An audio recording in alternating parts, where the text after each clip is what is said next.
தன்னுடைய முதுகுல குத்தின துரோகிக்கு கூட ஒரு நாளும் கெட்டது நினைக்காத. தனக்கு தப்பு செஞ்சவங்களாவே இருந்தாலும், அவங்க முன்னாடி வந்து மன்னிச்சிடுங்கன்னு ஒரு வார்த்தை கேட்டா, தன்னுடைய உயிரையும் குடுக்க தயாரா இருப்பாங்க. இதனாலவே நெறைய துரோகிகள் திரும்ப திரும்ப மகர ராசிய ஏமாத்திக்கிட்டே இருப்பாங்க. இருந்தாலும் கடவுள் உங்களுக்கு நல்லது பண்ணட்டுங்க அப்படின்னு மனசளவுல தன்னுடைய அடி மனசுல இருந்து, ஆழ் மனசுல இருந்து கடவுள்கிட்ட வேண்டி தான் இவங்க கிட்ட இருந்து ஒரு வார்த்தை வெளிய வரும். இப்போ ஒண்ணு சொல்றேங்க. மகர ராசிக்காரங்க கிட்ட யாராச்சும் ஒருத்தங்க வாழ்த்து வாங்கிட்டீங்கன்னு வச்சுக்கோங்க, வாழ்க்கை சிறப்பா இருக்கும். ஆனா மகர ராசி என்னைக்கும் துரோகம் பண்ணி நீங்க வாழணும்னு நினைக்காதீங்க.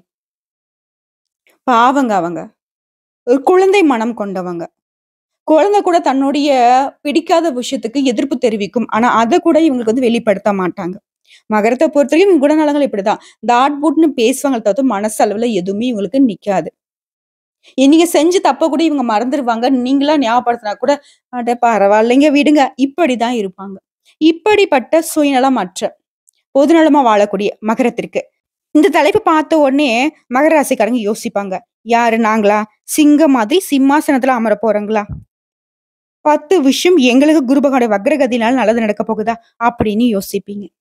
கண்டிப்பா நல்லது நடக்க போகுது. ஏன்னா குரு பகவானுடைய பெயர்ச்சி அப்படிங்கிறது உங்களுக்கு சாதகமா இல்ல. அதனால குரு பகவானுடைய வக்ரகதி அப்படிங்கிறது உங்களுக்கு சாதகமா இருக்கு.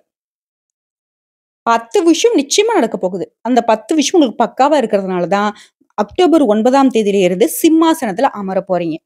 சிம்மாசனத்துல அமர போறீங்கன்னு நான் சொன்னா, உங்களுக்கு எந்த அளவுக்கு யோகமான காலகட்டம் அப்படிங்கிறத புரிஞ்சுக்கோங்க. இப்ப சிம்பிளா சொல்லணும்னாக்கா, குரு பகவானுடைய வக்ரகதி அப்படிங்கிறது மகர ராசிக்கு மாற்றத்தை தருது. இப்போ ரிஷப ராசியில பயணம் பண்ணக்கூடிய இந்த குரு பகவான் முன்னாடி நோக்கி நகரும். அது குரு பெயர்ச்சின்னு சொல்லுவோம். இவர் வந்து என்ன பண்றாரு? பின்னோக்கி ரிஷப ராசியிலேயே கார்த்திகை மற்றும் ரோகிணி நட்சத்திரத்துக்கு மாற்றம் ஆகுறாரு. இதன் காரணமா அக்டோபர் மாதம் 9ஆம் தேதியிலிருந்து அடுத்து 2025ல பிப்ரவரி 4ஆம் தேதி வரைக்கும், அதாவது கிட்டத்தட்ட 4 மாத காலம் மகர ராசிக்காரங்க சந்தோஷமா இருக்க போறீங்க. எல்லா விதங்களையும் நல்லது நடக்க போகுது. நல்ல காலம் பிறந்துச்சுன்னு வச்சுக்கோங்களேன்.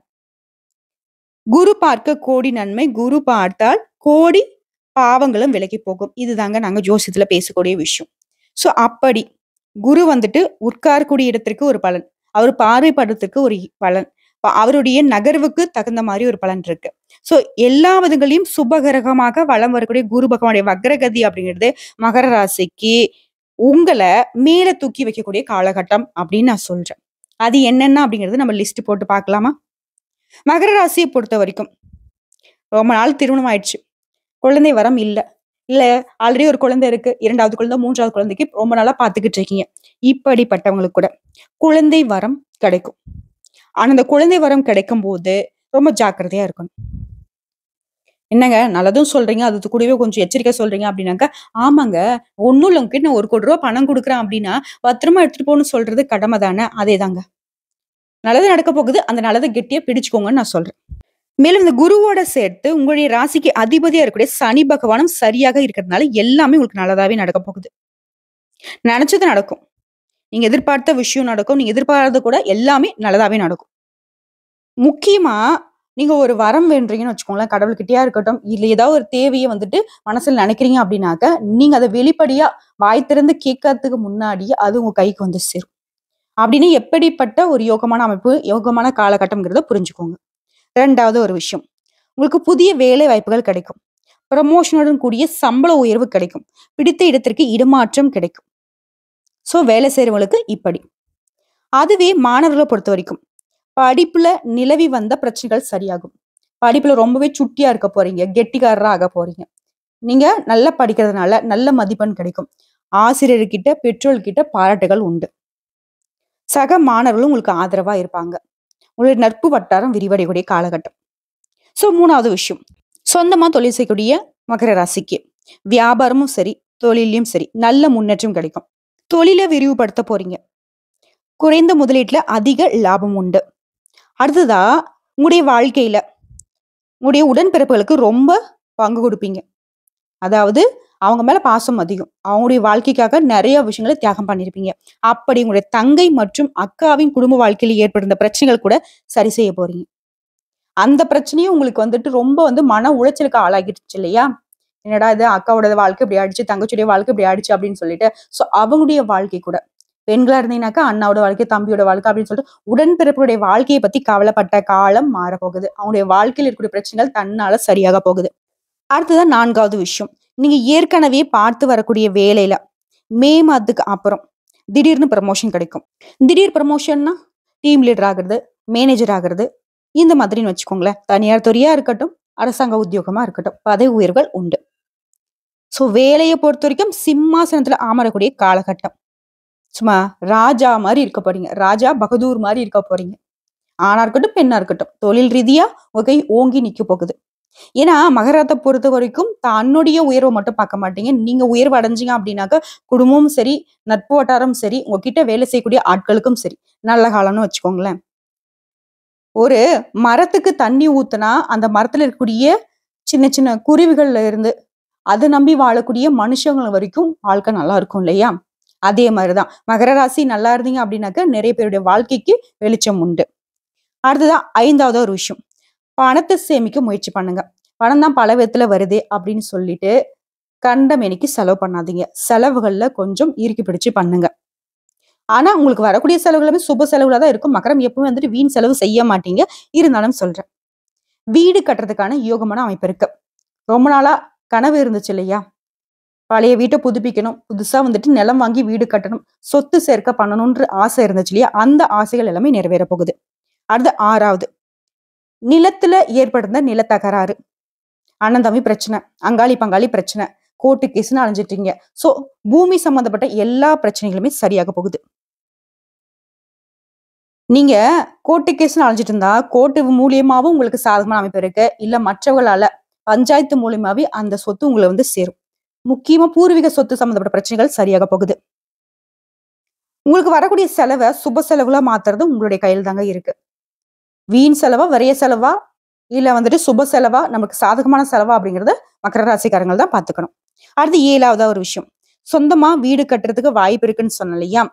அந்த வாய்ப்பு உடனே நடக்கும். ரொம்ப நாளா கடன் பிரச்சனை மாட்டிட்டு இருந்த மகர ராசிக்கு கடன் பிரச்சனைகள் தீரப்போகுது. மலையளவு கடனா இருந்தா சரி, ஒத்த பைசா கடன் இல்லாம அந்த கடன கட்டி வெளிய வர போறீங்க. நிலம் வாங்குவீங்க. சொத்து சேர்க்க முன்னாடி சொன்ன மாரி தான் உண்டு. அரசு ரீதியா வேலைகள் எல்லாமே உங்களுக்கு சாதகமா இருக்கும். அரசாங்க வேலைக்கு காத்துக்கிட்டு இருக்கீங்களா? பரீட்சை எழுதிட்டு. அரசாங்க வேலை கூட உங்கள தேடி வரும். வேலை ரீதியா உங்களுக்கு வெற்றி மீது வெற்றி குவிந்துகிட்டே இருக்குங்க. நீங்க வந்து தேடி போக வேண்டிய அவசியமே கிடையாது. அடுத்து 8வது விஷயம். உடல் ஆரோக்கியத்த பொறுத்தவரைக்கும் தலைவலி பிரச்சனைல மாட்டிக்கிட்டு முழிச்சிட்டு இருந்தீங்க இல்லையா? எப்ப பார்த்தாலும் தலைவலி தலைவலின்னு சொல்லிட்டு, அந்த தலைவலி பிரச்சனை குறையுங்க. முக்கியமா குழந்தைகளுக்கு வரன் தேடுறீங்க. மகர ராசிக்கு சேர்ந்தவங்க வரன் தேடுறீங்க அப்படின்னாக்கா, அதுல கொஞ்சம் ஜாக்கிரதையா இருக்கணும். அவங்க சொன்னாங்க, இவங்க சொன்னாங்க, அந்த நிலை இருக்கக்கூடாது. புரியுதுங்களா?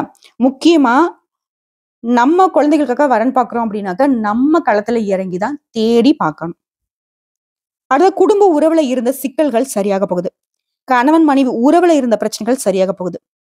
இருந்தாலும் இந்த காலகட்டத்துல மகர ராசிக்காரங்க உங்க பேச்சுல மட்டும் கொஞ்சம் கவனம் இருக்கட்டும். அதே மாதிரி உங்க செயல்பாடுகள்ல அவசரம் இருக்கக்கூடாது. எந்த ஒரு விஷயத்துக்கும் சரி, எந்த ஒரு முடிவு எடுக்கிறதாலும் சரி, யோசிச்சு அதுக்கப்புறம் தான் அதுல இறங்கணும். முடிவெடுக்கிறத வந்து முடிஞ்ச அளவுக்கு பலவிதமான அலசி ஆராய்ஞ்சதுக்கு அப்புறம் தான் முடிவு எடுக்கணும். அடுத்து 9வது விஷயம். மகர ராசியை பொறுத்தவரைக்கும் அரசியல் ஈடுபட்டிருக்கூடிய அன்பர்களுக்கு நீங்க கவனமா இருக்கணும். கவனமா இருந்தீங்க அப்படின்னாவே உங்க பதவிகள் தேடி வரும். மேலிடத்துலயும் உங்களுடைய மதிப்பு மரியாதை உயரும். கவனக்குறைவா செயல்பட்டுட்டீங்க, தேவையில்லாத வாக்கு கொடுத்துட்டீங்க, தேவையில்லாத வார்த்தைகளை விட்டுட்டீங்க அப்படின்னா உங்க பதவிகள் காலியாகிறதுக்கு கூட வாய்ப்பு இருக்கு. என்னம்மா முன்னதான் பதவி தேடி வரும்னு சொன்னேன், இப்ப இப்படி சொல்ற அப்படின்னாக்க ஏங்க நல்ல காலத்துல தான் கவனமா இருக்கணும். நமக்கு தான் நேரம் நல்லா இருக்கு, காலம் நல்லா இருக்குன்னு சொல்லிட்டு தாட் போட்டுன்னு குதிச்சுட்டு கிடந்தா ஒண்ணும் இல்ல. இப்போ வந்து எனக்கு எந்த விதத்துலயும் எனக்கு கண்டம் இல்ல. எல்லா விதத்துலயும் எனக்கு கிரக அமைப்பு நல்லா இருக்கு. எனக்கு நல்ல காலம்னு சொல்லிட்டு நானே போய் ஆத்துல குதிச்சேன் எப்படிங்க? நீச்சல் தெரிஞ்சா பரவால்ல. நீச்சல் தெரியாட்டி நான் போய் ஆத்துல குதிச்சா, எனக்கு தான் காலம் நேரம் நல்லா இருக்கு அப்படின்னு சொல்லிட்டு குதிச்சா என்ன ஆகுவேன்? அடிச்சுட்டு போயிடுவேன் இல்லையா? சோ எப்பவுமே கவனம்ங்கிறது முக்கியம் இல்லையா? சோ அரசியல் இருக்கிறவங்க ரொம்ப கவனமா இருக்கணும். ஏன்னா பல விதமான சாதனை புரியக்கூடியவங்க நீங்க தான். ஆல்ரெடி பொறாம, பொச்சரிப்புல தான் உங்களுடைய வாழ்க்கை ஓடிக்கிட்டு இருக்கு. கூட இருக்கிறவங்க யாரும் நல்லவங்க இல்லங்கிறது உங்களுக்கே தெரியும். சோ அவங்க எப்ப நீங்க வந்து அசருவீங்க, உங்கள காலி பண்ணிடலான்னு பார்த்துட்டு இருக்காங்க. சோ அதனால தான் அரசியல்வாதிகள பொறுத்தவரைக்கும் கவனமா இருங்க. அடுத்து 10வது விஷயம். மகர ராசியை பொறுத்தவரைக்கும் 2வது, 3வது குழந்தைகளுக்கு வாய்ப்பு இருக்கு. குழந்தை பிறப்புல மட்டும் கொஞ்சம் வந்துட்டு கவனமா இருங்க. ஏன்னா, அதுல சிக்கல் வரதுக்கு வாய்ப்பு இருக்கு. குழந்தை வரம் அப்படிங்கிறது ரொம்ப என்ன சொல்றது? பெரிய விஷயம் இல்லையா? அதுல கவனமா தானே இருக்கணும். நான் முன்னாடி சொன்ன மாரி தான். ₹1,00,00,000 கையில நம்ம இருந்தாலும் அத பத்திரமா எடுத்துட்டு போனா தானே நம்ம பணக்காரங்க. நான் தான் என் கையில பணம் இருக்கு அப்படின்னு சொல்லிட்டு நான் பாட்டுக்கு பெப்பர் பேன்னு போனாக்கா போற போக்குல எவன் வேணா அடிச்சுட்டு போயிடுவான். சோ எங்கும் கவனம், எதிலும் கவனம். உங்கள பொறுத்தவரைக்கும் பரிகாரம் அப்படிங்கிறது, வடபழனி முருகன் கோயிலுக்கு சென்று வழிபாடு செய்ய நல்ல பலன்கள் அடுத்தடுத்து உங்கள தேடி வரும். முருகன் மட்டும் தான் இந்த காலகட்டத்துல உங்களுக்கு துணைங்க. குரு பகவானுக்கும் முருகப்பெருமானுக்கும் என்னங்க சம்மந்தம் அப்படின்னா, செவ்வாய்க்கிழமைகள் செவ்வரளி மாலை இட்டு முருகப்பெருமானை வழிபாடு செய்ய, வந்த கஷ்டங்களுக்கும் வரக்கூடிய கஷ்டங்களுக்கும் அவர் பொறுப்பேற்பார். வியாழக்கிழமைகள்ல குரு தட்சிணாமூர்த்தியும் குரு பகவானுக்கும் நல்லெண்ணெய் தீபம் ஏற்றி வழிபாடு செய்ய, நல்லதுக்கு மட்டுமே இவர் பொறுப்பேற்பார். சோ தடைகளுக்கு அவரு, நல்லதுக்கு இவரு. எல்லா விதங்களையும் மகர ராசிக்கு 10 விஷயங்கள் பக்காவா இருக்கிறதுனால நீங்க ஜம்முன்னு இருக்க போறீங்க. அடுத்து வரக்கூடிய 4 மாத காலம் சிம்மாசனத்துல மட்டும் இல்லைங்க, சிகரம் தொடர்றதுக்கும் மகர ராசிக்காரங்க தயாரா இருந்துக்கோங்க. எல்லா விதங்களையும் நல்லதே நடக்கும். நம்மளுடைய வீடியோ பதிவு உங்களுக்கு பிடிச்சதுனாக்க வீடியோக்கு ஒரு லைக் பண்ணுங்க. மறக்காம நம்மளுடைய மகா பெரியவா அருள் ராசி பலன் சேனலை சப்ஸ்கிரைப் பண்ணி பக்கத்துல இருக்க பெல் ஐக்கனை கிளிக் பண்ணி வச்சுக்கோங்க. அப்பதான் நம்ம போடக்கூடிய ஆன்மீக தகவல்கள் உடனடியாக உங்களை வந்து சேருங்க. இதை தாண்டி ஏதாவது சந்தேகங்கள் இருக்கு, இல்ல ஆன்மீக தகவல்கள் தேவைப்படுச்சுன்னா கமெண்ட் பாக்ஸ்ல பதிவிடுங்க. உடனடியாக பதில் தெரிவிக்கப்படும். வாழ்க வளமுடன். இன்றும் என்றும் பொன்னாளாக அமையட்டும்.